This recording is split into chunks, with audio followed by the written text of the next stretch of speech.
Assalamualaikum, saya Nur Atika binti Ramlan. Okey, hari ini saya akan kongsikan 6 tips untuk meningkatkan kemahiran kepimpinan.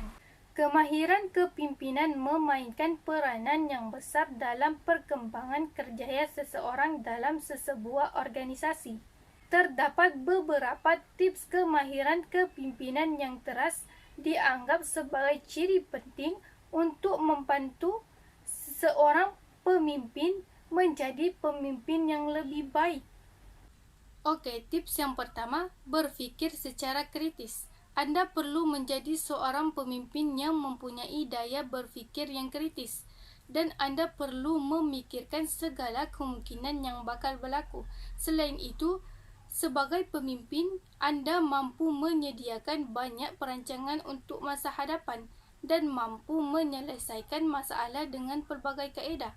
Sebagai contoh, kamu seorang pemimpin. Jika pekerja membawa masalah kepada organisasi, bantulah mereka menyelesaikannya dan cari sebab kenapa masalah itu boleh timbul. Tips yang kedua, pemimpin hendaklah berdisiplin. Dalam sebuah organisasi, disiplin merupakan perkara yang amat penting, iaitu pemimpin mahupun pekerja perlu berdisiplin untuk mencapai sesuatu matlamat.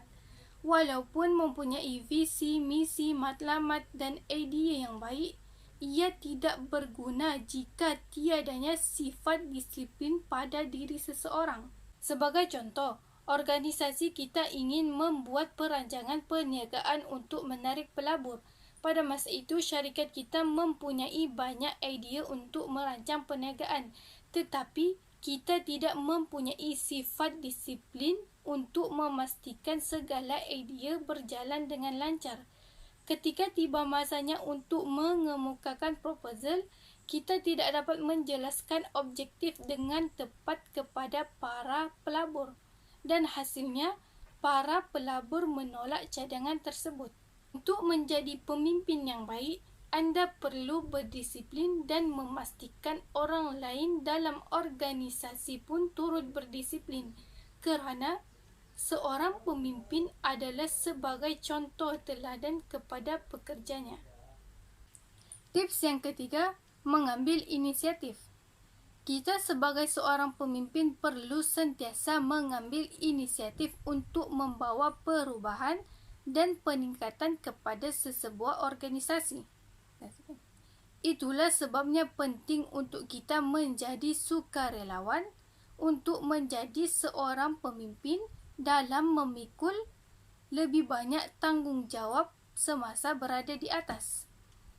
Dan seseorang pemimpin perlu fokus kepada kecekapan yang dimiliki dan perbanyakkan belajar perkara di luar bidang pengetahuan seseorang itu. Kita sebagai pemimpin juga perlu keluar dari zon selesa dan cabar diri untuk meningkatkan lebih banyak pengetahuan dan pengalaman. Ingat, semakin banyak kerja yang anda lakukan, semakin banyak perkara yang anda boleh pelajari.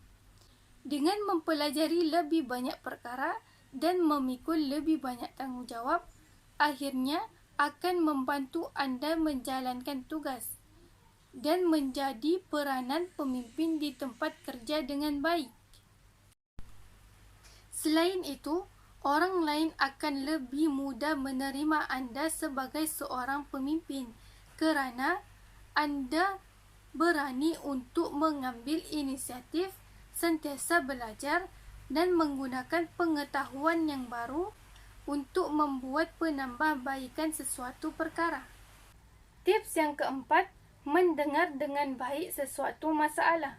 Kemahiran komunikasi sangat penting untuk menjadi seorang pemimpin yang efektif, sama ada tampil di hadapan pasukan dan menulis strategi perniagaan atau berkomunikasi dengan pekerja dan pelanggan. Salah satu kemahiran komunikasi yang paling penting bagi seorang pemimpin ialah mendengar. Tanpa kemahiran mendengar, seorang pemimpin tidak mendapat maklum balas daripada orang lain dan tidak dapat memahami apa yang disukai oleh ahli pasukan mengenai projek yang mereka jalankan. Seringkali, pemimpin akan mengupah orang yang pakar dalam tugas atau kepakaran tertentu dengan mendengar perihal pasukan akan membantu seorang pemimpin memahami apa yang mereka boleh lakukan dan apa yang tidak boleh mereka lakukan. Dengan cara adakan perbincangan secara peribadi antara anda dan setiap pekerja jika perlu untuk menyuarakan sebarang masalah sehingga anda dapat dan terus maju dengan semua orang seiring dengan matlamat yang sama. Dalam sebuah organisasi, maklum balas adalah kuncinya. Untuk mendengar dengan berkesan, pemimpin perlu menjaga eye contact untuk mengelakkan sebarang gangguan dan bertindak balas dengan tepat. Perlu diingatkan bahawa komunikasi bukan mengenai lisan sahaja, tetapi berhati-hati dengan bahasa badan dan gerak isyarat untuk menentukan supaya tidak berlaku sebarang kesalahfahaman. Tips yang kelima, memotivasikan orang lain.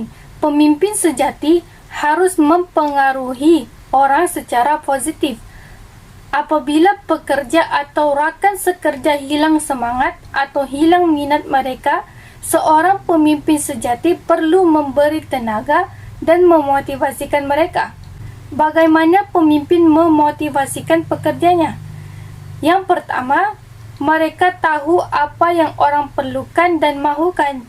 Sebagai contoh, jika seorang pekerja kehilangan motivasi kerana mereka menganggap kerja keras mereka tidak dihargai. Jadi, sebagai seorang pemimpin yang baik, akan bercakap dengan pekerja itu dan memberi pengiktirafan yang sewajarnya.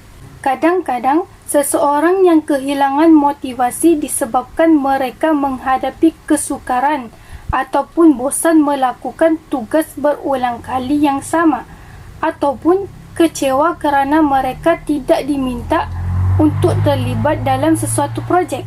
Pemimpin yang baik harus mencari pekerjanya untuk melihat apa yang mereka lakukan dan mendengar dengan penuh perhatian dan memberi mereka kekuatan untuk lebih terlibat dalam proses tersebut.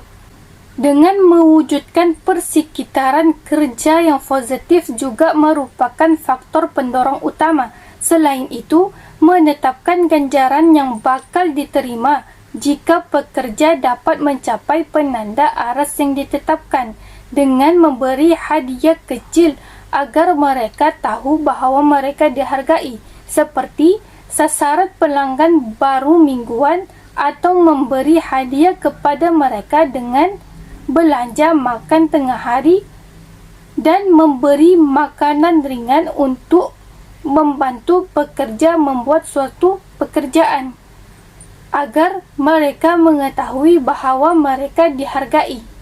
Tips yang keenam, pembelajaran yang berterusan. Ada satu pepatah, kita tidak pandai semua benda. Sebab itu kita kena belajar dengan orang lain yang lebih pandai daripada kita. Paling penting, kita perlu sentiasa belajar dan mencabar diri sendiri dan mengambil pengalaman dari cerita pemimpin lain tentang tingkah laku dan cara mereka berkomunikasi dengan orang lain. Anda tidak perlu meniru gaya pemimpin lain, tetapi menerapkan segala nilai dan beberapa sikap mereka ke dalam diri anda dan belajar ataupun contohi daripada seseorang yang telah berjaya. Menjadi seorang pemimpin yang baik bukanlah satu tugasan yang mudah. Tanggungjawab yang dipikul perlu dilaksanakan dengan baik agar dapat memberi nilai kepada diri sendiri, syarikat, organisasi serta masyarakat di luar sana. Okey, itu sahaja. Sekian, terima kasih.